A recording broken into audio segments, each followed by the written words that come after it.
দুইজনের ভিতরে একজনকে ধরা হয়েছে, আর একজন পলাতক আছে। পলাতক আসামির গ্রেপ্তারের অব্যাহত আছে এবং আমার পার্টির বাইরে আছে, অভিযানের বাইরে আছে এই আসামি গ্রেপ্তার করার জন্য।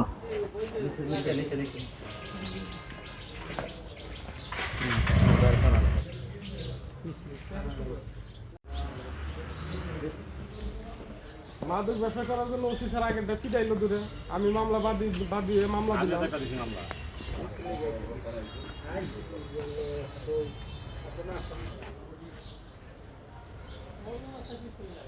এই স্যারের দিকে টাকা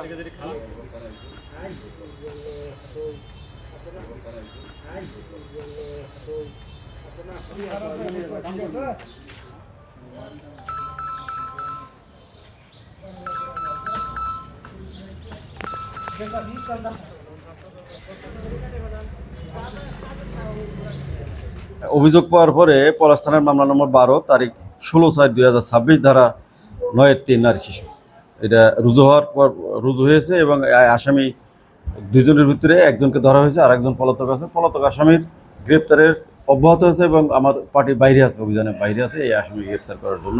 যে ধর্ষণের বিষয়ে নিশ্চিত সে ধর্ষণ করা হয়েছে। মেয়ে তাকে আইডেন্টিফাই করেছেন যে এই ধর্ষক আমাকে ধর্ষণ করেছে।